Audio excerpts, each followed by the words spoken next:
দ্বিতীয় ভাগটা পানি দিয়ে ভর্তি করবে, তৃতীয় ভাগটা ফুল ফাঁকা রাখবে, হজমের উপকার হবে।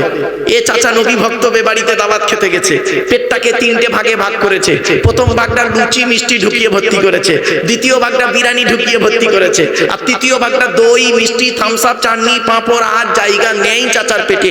চেপে চেপে চেপে চেপে পান মশলা রাস্তার ওপারে গিয়ে বমি করে দিয়েছে। এই বেবাড়িতে গিয়ে নাকি একটা লোক 70 পিস রসগোল্লা খেয়েছে, আর সে মানুষের বাচ্চা না কুমিরের বাচ্চা? রাগ করবেন না। হুজুর আমার 20 পিস রসগোল্লা খেয়েছে। কত পিস? 20 পিস রসগোল্লা খাওয়ার পরে হুজুর বাড়িওয়ালাকে বলছে, বাবা চায়ে চিনি দিও না। বুঝতে পারেনি কথাটা না? 20 পিস রসগোল্লা খাবার পরে বাড়িওয়ালাকে বলছে, বাবা চায়ে চিনি দিও না। কেন হুজুর? সুগার। তা আগে যে 20 পিস খেলি ওটা কি? নিমপাতা নাড়ু? ভাববেন, বাড়ি থেকে ভাববেন আমার ওয়াজ। চলুন এগিয়ে যাই। এরপরে নবীজি বললেন, খাওয়া হয়ে গেল, আল্লাহর নাম নাম। তাহলে খাওয়া শুরু হবে আল্লাহর নাম, খাওয়া শেষ হবে আল্লাহর নাম। নবীর তরিকায় খাবেন, যতক্ষণ খাবেন ততক্ষণ ইবাদত বলে গণ্য হবে। ঘুমানোটা ইবাদত। এই মা বোনেরা শুনে নিন, আমার মায়েরা বোনেরা শুনে নিন, ঘুমানোটা ইবাদত। কি করে হবে? ঘুমানো শুরু হবে আল্লাহর নাম, ঘুম থেকে উঠবেন আল্লাহর নাম, নবীর তরিকায় ঘুমাবেন। মা বোন বাবাজিরা শুনে নিন, নবীজি বলেছেন ঘুমানোর আগে অজু করবে, ঘুমানোর আগে অজু করে নেবে, ঘুমানোর আগে বাতিটা অফ করবে, ঘুমানোর আগে বিছানা ঝেড়ে নেবে, ঘুমানোর আগে দোয়া বলবে, ডান হাতটা ডান চোয়ালিতে রাখবে, ডান কাত ফিরে ঘুমাবে। বেটা ছেলেদের বিনা কারণে উপুড় হয়ে শোয়া নিষেধ, মেয়েদের বিনা কারণে চিত হয়ে শোয়া নিষেধ। কোথায় আছেন আপনি? খালি নামের আগে মোহাম্মদ লিখলেই মুসলমান, শুধু নামাজ পড়লে রোজা রাখলেই মুসলমান না বাবা। বাড়ি থেকে ভাববেন, ঘুমানো শুরু হবে আল্লাহর নাম, ঘুম থেকে উঠবেন আল্লাহর নাম। যতক্ষণ ঘুমাবেন নবী যেভাবে ঘুমাতে বলেছে সেইভাবে ঘুমাবেন, ইবাদত বলে গণ্য হবে। ব্যবসা করাটা ইবাদত, ব্যবসা করাটা ইবাদত। যারা এখানে ব্যবসায়ী আছেন শুনে নিন বাবা, ব্যবসা করাটা ইবাদত। কি করে হবে ব্যবসা ইবাদত? নবীজি বলেছেন ব্যবসা শুরু হবে আল্লাহর নাম। দোকান যখন খুলবেন আল্লাহর নাম নিয়ে খুলবেন, দোকান বন্ধ করবেন আল্লাহর নাম নিয়ে বন্ধ করবেন। নবীর তরিকায় ব্যবসা করবেন, নবীজি যেভাবে ব্যবসা করতে বলেছে সেইভাবে ব্যবসা করুন। নবীজি কিভাবে ব্যবসা করেছেন? নবীজি বলেছেন খবরদার ব্যবসায় ঠকাবে না মানুষকে, ওজনে কম দেবে না। কোরআনে আল্লাহ বলেছেন হারাম, ওজনে কম দেওয়া হলো হারাম। বাড়ি থেকে ভাববেন, বাড়ি থেকে একটু ভাববেন এসব। এজন্য ইবাদত খালি ভাববেন না নামাজ আর রোজাটা শুধু ইবাদত। ইবাদত কিরকম আছে একটা একটা করে আপনাকে বলছি। কিয়ামতের মাঠে এখানে যত পুরুষ বসে আছেন আর নারীরা যারা বসে আছেন, এই নারী আর পুরুষদেরকে আমাদেরকে আল্লাহ কিয়ামতের মাঠে 10 রকম প্রশ্ন করবেন। করকম 10 রকম প্রশ্ন হবে আমার আপনার। এখানে বসে বসে আজকের এই 10 রকম প্রশ্ন উত্তরগুলো খুঁজুন। যদি উত্তরগুলো পেয়ে যান আপনি সকালবেলা ঘুম থেকে উঠে বলবেন ইনশাআল্লাহ আমি জান্নাতি। আর যদি উত্তরগুলো না পান তাহলে আজ থেকে মরণ পর্যন্ত এই উত্তরগুলো খুঁজে বের করবেন। 10টা প্রশ্ন হবে একজন পুরুষকে, একটা পুরুষকে 10 রকম প্রশ্ন করা হবে। কি কি? 1 নাম্বার, আল্লাহ বলবেন স্বামী হিসাবে কতটা দায়িত্ব পালন করেছিলিস? স্বামী হিসাবে এখানে যারা স্বামী হয়ে বসে আছেন, স্ত্রীর হক আদায় করেছেন? নবীজি বলেছেন প্রত্যেক স্বামীর দায়িত্ব হলো স্ত্রীর উপরে 17টা শিক্ষা দিতে হবে। আপনি আপনার স্ত্রীকে কটা শিক্ষা দিয়েছেন? একটাও তো দেননি। 17টা শিক্ষা যদি বলি কল্পনা করতে পারবেন না। বলবো 17টা শিক্ষা কি? শুনবেন? শোনেন। 1 নাম্বার, নবীজি আপনি তো স্বামী হয়েছেন, খালি বিয়ে করেছেন মানে হয়ে গেছেন নাকি? এত সোজা নয়, আপনাকে ছাড়া হবে কিয়ামতের মাঠে। 1 নাম্বার নবীজি বলেছেন এই স্বামীরা তোমরা তোমাদের স্ত্রীদের সঙ্গে কি করবে? আসসালামু কাবলাল কালাম। স্বামী স্ত্রী যখন কথাবার্তা বলবে একে অপরকে সালাম দেওয়া নেওয়া করবে। স্বামী স্ত্রীকে সালাম দেবে, স্ত্রী স্বামীকে সালাম দেবে। আল্লাহর রহমত মহব্বত ভালোবাসা আল্লাহ বাড়িয়ে দেবে। বউকে সালাম দেওয়া অভ্যাস আছে? ভাবনা বসে। 2 নম্বরে নবীজি বললেন এই স্বামীরা তোমরা তোমাদের স্ত্রীদেরকে এই শিক্ষা দেবে তারা যেন কোনোদিন কাবা শরীফের দিকে মুখ করে কোনোদিন থুতু যেন না ফেলে। 3 নম্বরে বলা হয়েছে এই স্বামীরা তোমরা তোমাদের স্ত্রীদেরকে এই শিক্ষা দেবে তারা যেন কোনোদিন কাবা শরীফের দিকে মুখ করে কোনোদিন পেশাব পায়খানা যেন না ফেরে।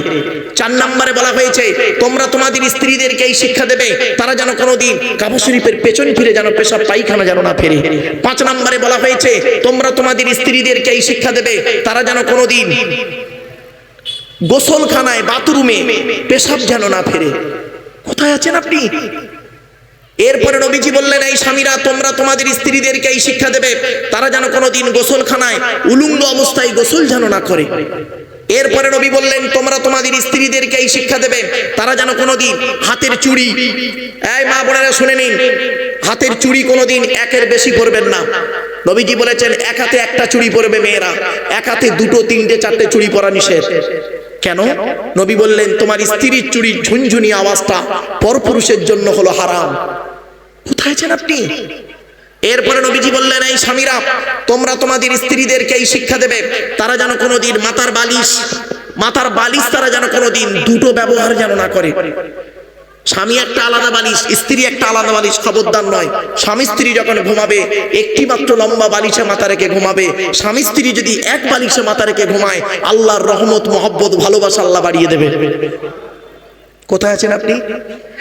এখানে যারা মেয়েদের বিয়ে দিয়েছেন শ্বশুর হয়েছেন, এখানে অনেক শ্বশুর বসে আছেন, তাই তো নাকি? আরে ভাই বলুন না, কথা বলুন না একটু। এখানে অনেক শ্বশুর বসে আছেন, মেয়েকে বিয়ে দিয়েছেন। আর নবীজি তার মেয়ে ফাতেমাকে আলীর সঙ্গে বিবাহ দিয়েছিলেন। তাহলে নবী একজন শ্বশুর, আপনিও শ্বশুর, নবীও শ্বশুর। চলুন দেখে এই 2 শ্বশুরের পার্থক্য করে একটু দেখি। আসমান আর জমিন তফাৎ। আপনি আপনার মেয়েকে যখন শ্বশুর বাড়ি পাঠিয়েছেন কি কি দিয়েছিলেন আর কি কি বলেছিলেন, আর নবীজি তার মেয়েকে যখন শ্বশুর বাড়ি পাঠিয়েছিলেন কি কি দিয়েছিলেন আর কি কি বলেছিলেন, দয়া করে একটু শুনে যান, দয়া করে একটু শুনে যান। আমি আপনাদের করজোড়ে বলছি, আপনি আপনার মেয়েকে যখন শ্বশুর বাড়ি পাঠিয়েছেন কি দিয়েছিলেন? খাট, গদি, ড্রেসিং টেবিল, আলমারি, খাটের সঙ্গে 2 ছোট ছোট মাথার বালিশ, বিশাল বড় একটা ঠ্যাং বালিশ, এইতে দিয়েছিলেন। আর দান সাজ দিয়েছিলেন। আর নবীজি তার মেয়ে ফাতেমাকে কি দিয়েছিলেন শুনে নিন। একটা খেজুর পাতার চাটাই, একটা কম্বল, একটা পানির কলসি, একটা জাঁতা, 2 জামা, একটি মাত্র চামড়ার বালিশ। আল্লাহ রাসূল বললেন আমার মেয়ে ফাতেমা আর আলী এক বালিশে মাথা রেখে ঘুমাবে, ওদের স্বামী স্ত্রীর মহব্বত, আল্লাহর রহমত নাজিল হবে। আর আপনি কি করেছেন? আপনি বাপ। চলুন এরপরে আসছি নবীজি আপনি আপনার মেয়েকে কি বলে শ্বশুর বাড়ি পাঠিয়েছিলেন? বিয়ের দিনে আপনার মেয়ে, বিয়ের দিনে বরযাত্রী এসে খেয়ে চলে গেল, বরের গাড়িটা দাঁড়িয়ে আছে, বরের গাড়ি দাঁড়িয়ে আছে, আপনার মেয়েকে নিয়ে যাবে। তো আপনার মেয়েকে যখন নিয়ে যাচ্ছে, যাবার সময় আপনার মেয়ে কি করেছিল? আপনার মেয়ে করেছেন কি? মায়ের গলা জড়িয়ে কেঁদেছে, ভাই বোনের গলা জড়িয়ে কেঁদেছে, অবশেষে বাপের গলা জড়িয়ে কাঁদছিল। আপনার গলা জড়িয়ে যখন কাঁদছিল আপনি মেয়েকে সান্ত্বনা দিয়ে কি বলেছিলেন? কাঁদিস নি মা, কাঁদিস নি, আমরা কাল সকাল সকাল যাচ্ছি। ঠিক না বেটা? আর আল্লাহর নবী কি বলেছিলেন শুনে নিন। আপনি আপনার মেয়েকে এই বলে সান্ত্বনা দিয়ে শ্বশুর বাড়ি পাঠিয়েছেন, কাঁদিস নি মা, কাঁদিস নি, আমরা কাল সকাল সকাল যাচ্ছি। আর নবীজি তার মেয়ে ফাতেমাকে কি বলেছিলেন শুনে নিন। মা বোনেরা যারা আমার বক্তব্য শুনছেন বাড়িতে গিয়ে ভাববেন, নবীজির মেয়ে ফাতেমা নবীজির কাছে এসে বলছেন, যেদিন শ্বশুর বাড়ি যাচ্ছেন, আলীর বাড়ি যাচ্ছেন, মা ফাতেমা এসে বলছেন আব্বাজান আজ মা খাদিজা বেঁচে নেই, আপনি আমার আব্বা, আপনি আমার মা, আজ আমি স্বামীর বাড়ি যাচ্ছি জীবনের প্রথম, কেমন ভাবে চলবো বলুন? নবীজি একটাই কথা বলেছিলেন, শুনে নিন, শিবদাসপুরের মানুষেরা শুনে নিন, নবীজি একটাই কথা বলেছিলেন, ফাতেমা, ফাতেমা আলীকে দ্বিতীয়বার ডাকতে যেন না হয়। কি বলল? আলীকে দ্বিতীয়বার ডাকতে যেন না হয়। তার মানে কি? এক ডাকে সাড়া দেবে, এক ডাকে সাড়া দেবে। তো মা ফাতেমা যতদিন বেঁচে ছিলেন, মরণ পর্যন্ত মা ফাতেমা করেছিলেন কি? স্বামী এক ডাকে সাড়া দিতেন। একদিনের একটা ছোট্ট ঘটনা, আমার মা বোনরা ভালো করে শুনে নিন। স্বামী কি জিনিস, স্বামী কি জিনিস, হিন্দু মুসলিম শুনে নিন, স্বামী কি জিনিস। মা ফাতেমা করেছেন কি? একদিনের একটা ছোট্ট ঘটনা, হযরত আলী নবীজির দরবার থেকে বাড়ি আসছেন, অনেক রাত হয়ে গেছে। ফতেমা, হাসান হোসাইন দুটো বাচ্চা ছেলে আছে। হযরত আলী না বাড়িতে রাস্তায় আস্তে আস্তে মনে মনে ভাবছেন, ইস কি ভুল করলাম, এত রাতে বাড়ি যাচ্ছি, ফতেমা আছে আর হাসান হোসাইন দুটো বাচ্চা রয়েছে, কি না ভাবছে। এসেছেন হযরত আলী, এসে ওই ঘরের বালাটা আস্তে করে নাড়া দিয়ে বলেছেন, হালকা আওয়াজে বলেছেন, ফতেমা। একবার ডেকেছে ফতেমা বলে, সঙ্গে সঙ্গে মা ফতেমা করেছেন কি, নবীর কন্যা ফতেমা লাব্বাইক বলে দরজা খুলে দিয়েছেন।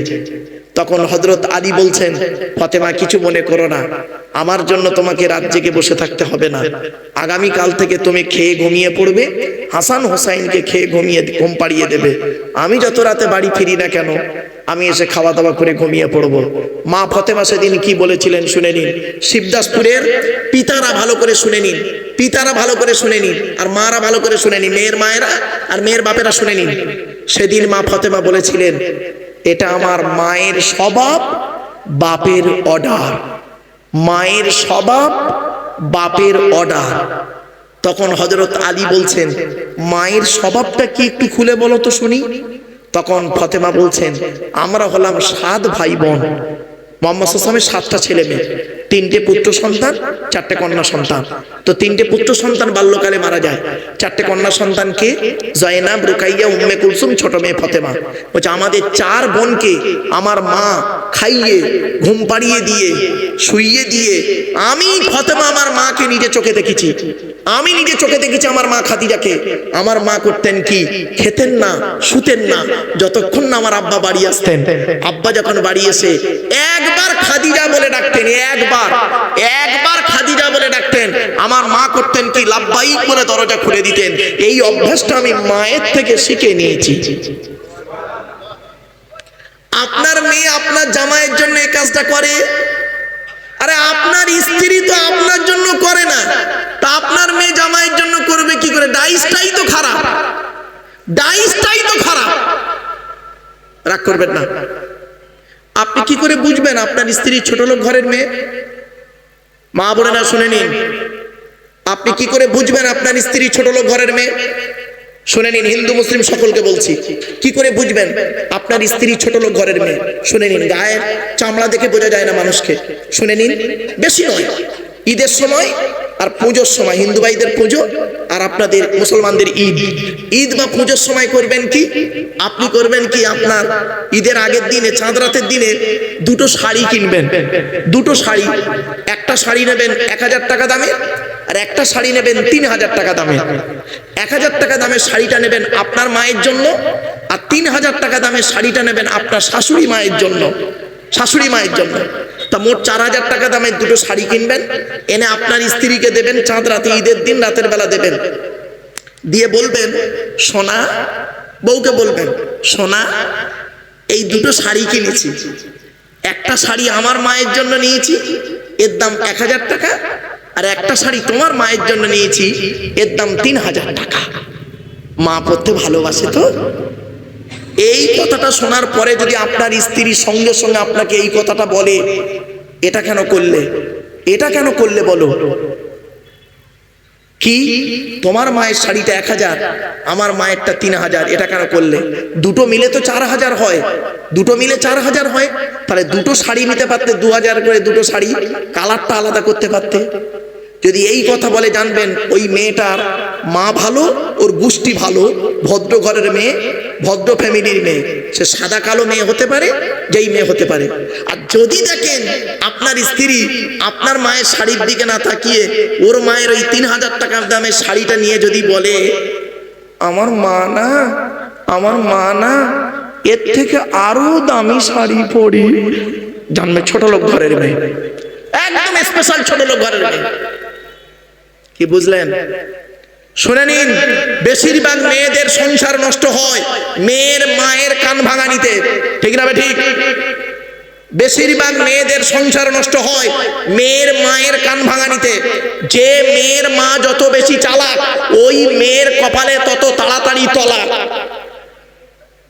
এজন্য মেয়ের মায়েদের বলে যাচ্ছি, মেয়ের মায়েরা শুনে নিন, কি হিন্দু কি মুসলিম, মেয়ের মায়েদের বলে যাচ্ছি ছেলের মায়ের সঙ্গে বেশি টেক্কা দিতে যাবেন না। কি জিনিস আপনি পেটে ধরেছেন 10 মাস 10 দিন, 2.5 বছর দুধ পান করিয়েছেন, 18 বছর লালন পালন করেছেন, কি জিনিস আপনি ভালোই জানেন। ওই মেয়ের কথা শুনে হঠাৎ করে মেয়ে ছেলের বাম্মার নামে ছেলের নামে বধূ নির্যাতন কেস করার আগে 10 বার ভাববেন, খারাপ সেন্স নেবেন না, অনুরোধ করে বলে যাচ্ছি। হযরত মুহাম্মদ সাল্লাল্লাহু আলাইহি ওয়াসাল্লাম একদিন বললেন, তোমাদের বাড়িতে কয় শ্রেণীর মেয়ে ছেলে আছে বলো। তখন সাহাবীরা বললেন, সঙ্গীরা বললেন, হে নবী, আমাদের বাড়িতে 4 শ্রেণীর মেয়ে ছেলে আছে। কে? মা, বোন, মেয়ে, বউ, এই 4 শ্রেণীর মেয়ে। তখন নবীজি বললেন, কি করে বুঝবে এই 4 শ্রেণীর মেয়ে ছেলে স্বর্গে যাবে না নরকে যাবে, মানে জান্নাতে যাবে না জাহান্নামে যাবে, কি করে বুঝবেন? তখন নবীজির কথা শুনে সাহাবীরা চুপ করে গেলেন। নবীজি নিজেই বলে দিলেন, শুনে নিন, মুহাম্মদ সাল্লাল্লাহু আলাইহি ওয়াসাল্লাম নিজেই বললেন, যে সমস্ত মেয়েদের মধ্যে কমসে কম এই 6টা অভ্যাস থাকবে, ওই মেয়ে ছেলে যত নামাজ পড়ুক, যত রোজা রাখুক, যত হজ করুক, যত ধর্মের কাজ করুক, ওই মেয়ে ছেলে নরকবাসিনী, জাহান্নামী জাহান্নামী জাহান্নামী। শুনে নিন, আজকে 6টা অভ্যাস যে মেয়ের মধ্যে থাকবে। কি কি? 1 নাম্বার, নবী বললেন, ওই মেয়েটা হবে জাহান্নামী নারী, নরকবাসিনী নারী, যে নারী তার স্বামীর সঙ্গে যখন কথা বলে মেজাজ দিয়ে কথা বলে।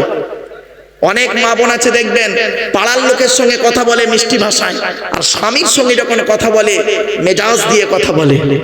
জানি না কেন মেজাজ দিয়ে কথা বলে, কারণ থাকতে পারে, হয়তো মনে হচ্ছে নারীটা, মেয়েটা দেখতে খুব সুন্দরী, ছেলেটার দেখতে অত ভালো নয়। মেয়েটা হয়তো গায়ের রং ফর্সা, স্বামীর গায়ের রং কালো। অথবা হতে পারে মেয়েটা হয়তো গরিবের, ছেলেটা হয়তো গরিবের ছেলে, মেয়েটা হয়তো কোটিপতির মেয়ে। হয়তো হতে পারে ছেলেটা 8 পাস, মেয়েটা হয়তো MA পাস, জানি না।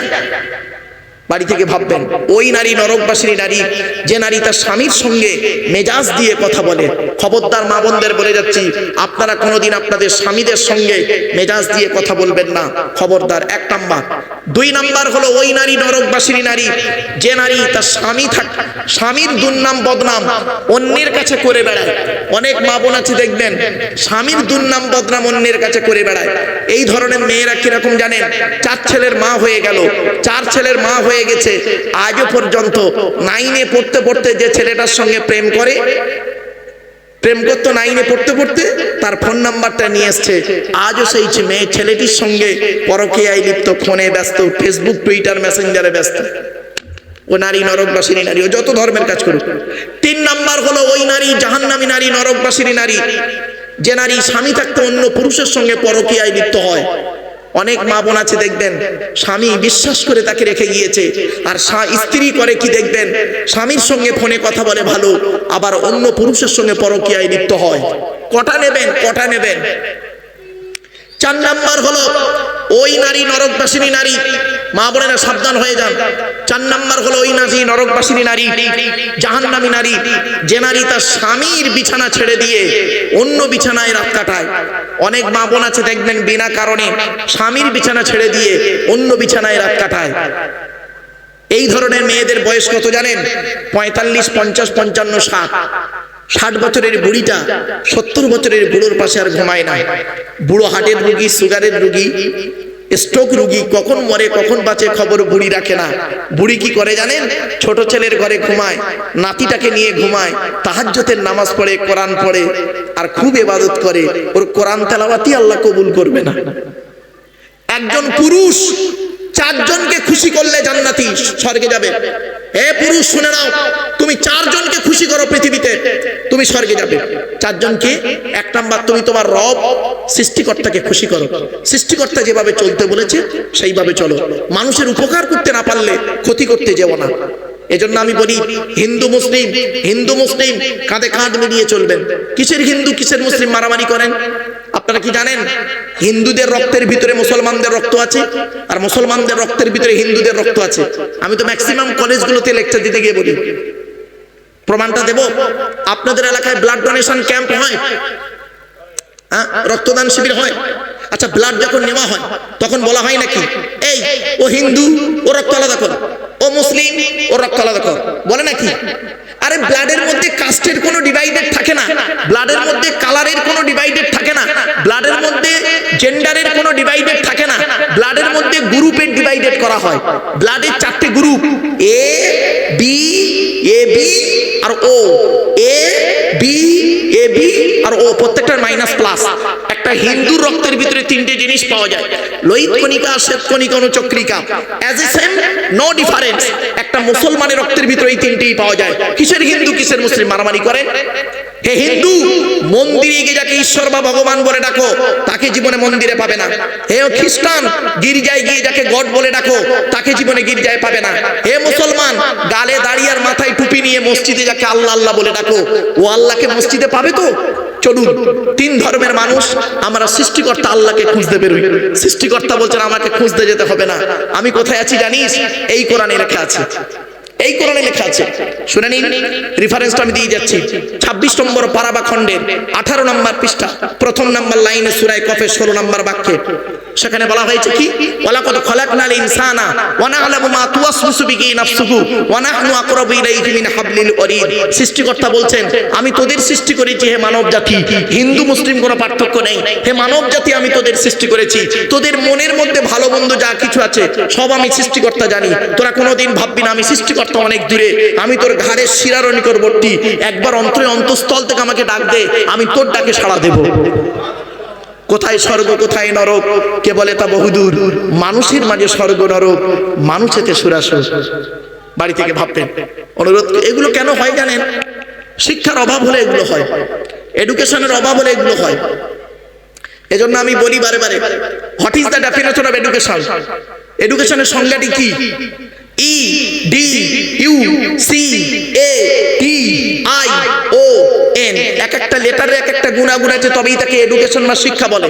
ই থেকে ইগারডি, ডি থেকে ডেভেলপমেন্ট, ইউ থেকে ইউনিভার্সাল, সি থেকে ক্যাপাবিলিটি, এ থেকে অ্যাক্টিভ, টি থেকে টলারেন্স, আই থেকে ইন্টেলিজেন্ট, ও থেকে ওবিডিয়েন্স, এন থেকে ন্যাচারাল।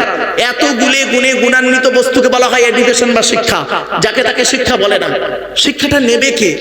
স্টুডেন্ট, স্টুডেন্ট নেবে। এই শিবদাসপুর গ্রামের স্টুডেন্টরা, হিন্দু মুসলিম স্টুডেন্টরা শুনে নাও, স্টুডেন্ট কাকে বলে? Who's student? কে স্টুডেন্ট? ওই 10টায় গেল, 4টেই এলো, আমতলা জামতলা বুড়ির বেলতলা বাসতলা, ইকোপার নিকোপার, চিড়িয়াখানা, ভিক্টোরিয়া, জাদুঘর, তারামণ্ডল, নদীর পার্কে বসে প্রেম নিবেদন করলো, সারা বছর পড়লো না, পরীক্ষার খাতায় টুকরিয়া চুরি করলো, স্যার ধরলো, ছুরি মারলো, ওরে কোনোদিন স্টুডেন্ট বলে না। স্টুডেন্ট হতে গেলে কতগুলো গুণ থাকতে হবে? S T U D E N T, এক একটা লেটারে এক একটা গুণাগুণ আছে, তবেই তাকে স্টুডেন্ট বলে। এস থেকে স্টাডি, টি থেকে ট্রুথফুল, সত্যবাদী হতে হবে, তবেই তুমি স্টুডেন্ট। এখনকার স্টুডেন্টরা বেশিরভাগ মিথ্যাবাদী, রাগ করবেন না কেউ। এখন লেখাপড়া কোথায় হয় জানেন? রাগ করবেন না। এখন লেখাপড়া কোথায় হয় শুনবেন? বলবো? হ্যাঁ, টয়লেটে। কোথায় কোথায় কোথায়? পেচ্ছাপখানায়, পায়খানায়। বাবা, আমার স্কুলে মাধ্যমিকের সেন্টার পড়ে, আর আমরা একটা স্কুলে উচ্চ মাধ্যমিকের সেন্টার নিতে যাই। টয়লেট গুলোতে গিয়ে দেখলে না অবাক হয়ে যাবেন। বইয়ের পৃষ্ঠা ছেঁড়া, মাইক্রো জেরক্স, টুকলি, বই পেচ্ছাপখানা পায়খানায় ফেলে রেখে চলে এসছে। আর একটা স্টুডেন্ট, সত্যি ভালো স্টুডেন্ট, মেরিট স্টুডেন্ট, সে তার পেশাব পেয়েছে, সে গিয়ে পেশাব ফিরে চলে এলো। দেখা যাচ্ছে যে ছেলেটা চুরি করলো, টুকনি করলো, ওই ছেলেটা আবার দেখবেন একটা অফিসার হয়ে বা কোনো কিছু হলো, হওয়ার পরে দেখবেন ওই ছেলেটা 20 বছর পরে মাইকে এসে মাইক ধরে লেকচার দিচ্ছে, জনগণকে ভালো ভালো কথা বলছে। আর তার কথা শুনে মানুষ সঠিক পথ পাবে, এটাকে বিশ্বাস করা কিরকম জানেন? ওই কাঁঠালের আমসত্ত্বের মতো। কাঁঠালের আমসত্ত্ব আপনারা খেয়েছেন? শিবদাসপুরের মানুষ খেয়েছেন বাবা কাঁঠালের আমসত্ত্ব? খাননি না? আরে হয় না, তা খাবে কি? এটা অকল্পনীয় শব্দ, কাঁঠালের আমসত্ত্ব। শোনো, মাইন্ড করবেন না। চলো, শিক্ষাটা দেবে কে? যে দেবে তাকে বলা হয় টিচার। Who is teacher? কে টিচার? পড়ালেই টিচার না। টিচার মানে এই নয় 10টায় গেল, 4টেই এলো, আর 1 তারিখে মাইনে তুলে এটিএম থেকে টাকা তুললো, একে টিচার বলে না। টিচার হতে গেলে কতগুলো গুণ থাকতে হবে, একটু দয়া করে শুনে নিন। টি ই A C A H E আর, টি থেকে ট্রেনার, প্রশিক্ষণ প্রাপ্ত হতে হবে তবেই তুমি টিচার। ই থেকে ইগারনি, আগ্রহী থাকতে হবে তবেই তুমি টিচার। এ থেকে এবিলিটি, দক্ষতা থাকতে হবে তবেই তুমি teacher. Most important letter C, C থেকে ক্যারেক্টার, ক্যারেক্টার, চরিত্র ঠিক থাকতে হবে তবেই তুমি টিচার। আজ থেকে 30 থেকে 35 বছর আগের কথা বলছি। যারা বয়োজ্যেষ্ঠ লোক বসে আছেন, আমার তো দাড়ি পেকে গেছে, 1994 সাল থেকে লেকচার দিচ্ছি, ভারতবর্ষ, নেপাল, বাংলাদেশ। আজ দিন নয়, বিগত 31টা বছর কেটে গেল। এই বয়োজ্যেষ্ঠ লোকেদের জিজ্ঞাসা করুন কি হিন্দু কি মুসলিম। আমরা আমাদের স্যারেদের দেখলে সাইকেল থেকে নেমে যেতাম, ঠিক না বেঠিক?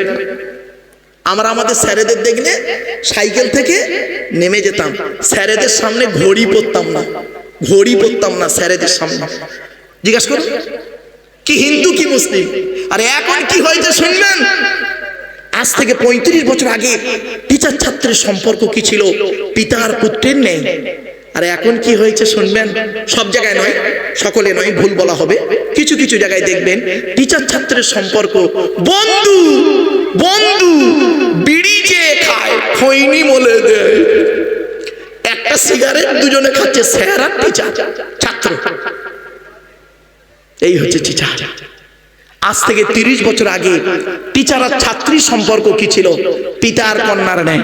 মেয়েটি শিক্ষককে বাপের মতো ভক্তি করত, শ্রদ্ধা করত, আর শিক্ষক ছাত্রীটিকে নিজের কন্যা বলে মনে করত। এখন কি হয়েছে শুনবেন, বেশ কিছু জায়গায়, সব জায়গায় নয়, টিচার ছাত্রীর সম্পর্ক স্বামী স্ত্রী প্রাইভেট পড়াতে দিয়েছে, ইংরাজি করাতে দিয়েছে, ম্যাথ করাতে দিয়েছে, উনি বিয়েটাও পড়িয়ে নিয়ে বসে আছে। এই জন্যই নবী বলেছিলেন, The messenger of Allah, peace be upon him, said, the best among you those with good manner. নবী বলেছিলেন তোমাদের মধ্যে উত্তম ব্যক্তি ওই লোকটা যার ক্যারেক্টার, চরিত্র ভালো, ওই লোকটাই হলো উত্তম ব্যক্তি। জ্ঞানী গুণী বুদ্ধিজীবী মানুষ, আলোচনা শুরুতেই কথাই বলেছিলাম, তখন হয়তো আপনাদের খেয়াল ছিল না। এবার আসছি এইচ থেকে অনেস্টি, সততা থাকতে হবে তবেই তুমি টিচার। তুমি হিন্দু বলে মুসলমানের খাতা দেখবে কড়া করে, তুমি মুসলমান বলে হিন্দুর খাতা দেখবে কড়া করে, এটা কোনোদিন আদর্শবান টিচারের পরিচয় নয়। মনে রাখবেন, পৃথিবীতে কয়েকটা শ্রেণীর লোক আছে যাদের কোনো জাত হয় না, ওরা নিজেই একটা জাত, ওরা নিজেই একটা জাত। তার মধ্যে একটা কি জানেন, ডাক্তার। ডাক্তারের কোনো জাত হয় না, উনি নিজেই একটা জাত। ডাক্তারের কাছে পরিচয় কি, আমি ডাক্তার তুমি রোগী, আমি ডাক্তার তুমি রোগী। তুমি নারী না পুরুষ, হিন্দু না মুসলিম, কালো না ফর্সা, ধনী না গরিব, এটার বিষয় আমার নয়, আমি ডাক্তার তুমি রোগী। আর টিচারের কোনো জাত হয় না, টিচারের কাছে একটাই পরিচয়, আমি টিচার, আমি শিক্ষক তুমি শিক্ষার্থী, আমি টিচার তুমি স্টুডেন্ট। তুমি নারী না পুরুষ, হিন্দু না মুসলিম, কালো না ফর্সা, এ দেখার সময় আমার নেই, আমার কাছে মেধার পরিচয়। কিছু বুঝতে পারছেন বাবা? আসুন এবার আসছি ই থেকে আর। টিচার হতে গেলে আগে আগে আসতে হবে, লাস্ট লেটার ইজ এ আর, আর থেকে রেগুলারিটি, নিয়মিত ক্লাস করতে হবে তবেই তুমি টিচার। তাহলে কটা জিনিস পেলাম, ট্রেনার, ইগারডি, এবিলিটি, ক্যারেক্টার, অনেস্টি, আর্নি, রেগুলারিটি, এতগুলো গুণ যার মধ্যে আছে, he is a really teacher, তিনি হলেন সত্যিকার একজন টিচার। আচ্ছা, আমি এই ওয়াজটা কেন এখানে করছি, এ তো কলেজের আলোচনা, এটাকে এখন করছি কেন শুনে নিন। আল্লাহর নবী বলেছেন, ইন্নামা বুইস্তু মুআল্লিমা, দুনিয়ার মানুষ মুহাম্মদকে আল্লাহ বিশ্বের মানুষের টিচার করে পাঠিয়েছে। কি ভাবছেন? ছোট্ট একটা উদাহরণ দিচ্ছি, আপনাদের এই উত্তর 24, এটা উত্তর 24 পরগনা নাকি, এই উত্তর 24 পরগনায় ধরুন, জাস্ট এক্সাম্পল, বারাসাত কলেজ বা নৈহাটি কলেজ বা কল্যাণী বিশ্ববিদ্যালয়, যে কোনো একটা ধরে নিন। বারাসাত কলেজে ধরুন একজন প্রফেসর রিটায়ার্ড হচ্ছে, বিদায় অনুষ্ঠান, ওনাকে যদি জিজ্ঞাসা করা হয়, স্যার আপনি এই কলেজে 60 বছর বয়স পর্যন্ত টিচিং করেছেন, আপনি দয়া করে একটু মাইকটা ধরে বলবেন 60 বছর বয়সে যত স্টুডেন্ট পড়িয়েছেন প্রত্যেকটা স্টুডেন্ট পারফেক্ট? উনি বলতে পারবেন হ্যাঁ? পারবেন না।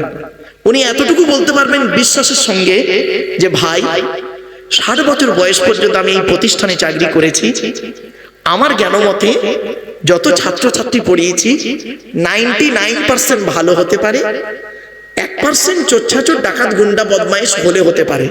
উনি কিন্তু 100% পারফেক্ট বলতে পারবেন না, পৃথিবীর কোনো টিচারই পারেননি, উনি তো দূরের কথা।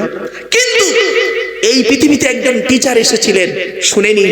টিচারটার জন্ম হয়েছিল 570 খ্রিস্টাব্দে 29শে আগস্ট সোমবার, আর তার মৃত্যু হলো 633 খ্রিস্টাব্দে, 633 খ্রিস্টাব্দে জুন মাসের 18 তারিখ সোমবার। এই 33টা বছর পৃথিবীতে ব্যক্তিটি ছিলেন। এই 33 বছর বয়স জীবনে একটা মিথ্যা কথা তিনি বলেননি।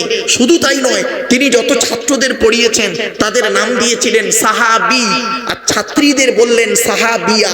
তাকে একদিন জিজ্ঞাসা করা হলো যে স্যার, আপনি এই পৃথিবীতে যত ছাত্রছাত্রী রেখে যাচ্ছেন, এই পৃথিবীতে যত ছাত্রছাত্রী রেখে যাচ্ছেন, আপনি আপনার ছাত্রছাত্রীদের সার্টিফিকেটটা দিন। তো উনি বলেছিলেন কি শুনে নিন, আসহাবিকান নুজুম বিআইহিম ইক্তেদাইতুম ইহতেদাইতুম। আমি আমার ছাত্রছাত্রীদের সম্পর্কে সার্টিফিকেট দিচ্ছি, আমার যত ছাত্রছাত্রী পৃথিবীতে আছে, তোমরা আমার প্রত্যেকটা ছাত্রছাত্রী হলো নক্ষত্রের ন্যায়, নক্ষত্রের ন্যায়। তোমরা যাকে অনুসরণ করে চলবে তার মাধ্যমে দুনিয়াতে শান্তি সম্মান পাবে, আখিরাতে স্বর্গ জান্নাত পাবে। খাওয়াটা ইবাদত, ঘুমানোটা ইবাদত। কি করে হবে ইবাদত? শুনে নিন। নবীজি বলেছেন খাওয়া শুরু হবে আল্লাহর নাম। খাওয়ার আগে দস্তরখানা বিছাবে, খাবার আগে দোয়া বলবে, খাবার আগে হাত ধোবে, খাবার আগে লবণ বা পানি গালে দেবে। নবী আমার 3 আঙুলে খাবার তুলতেন, 5 আঙুলে গালে দিতেন, ভালো করে চিবিয়ে হজম করে বের করতেন। নবী বলেছেন খাওয়া হয়ে গেলে আঙুলটাকে ভালো করে চাটবে, আঙুলটাকে ভালো করে চাটবে, আঙুল চাটা সুন্নাত। নবী বলেছেন যে প্লেটে খাবে প্লেটটাকে ভালো করে চেটে খাবে। আল্লাহ নবীর স্ত্রী আম্মা জান আয়েশা বলছেন 1000টা প্লেট যদি আমার সামনে দেওয়া হয়, আল্লাহর নবী যে প্লেটটা খেয়েছেন ওই প্লেটটা আমি আগেই বুঝতে পারতাম আল্লাহর নবীর প্লেটটা অত্যন্ত পরিষ্কার থাকতো।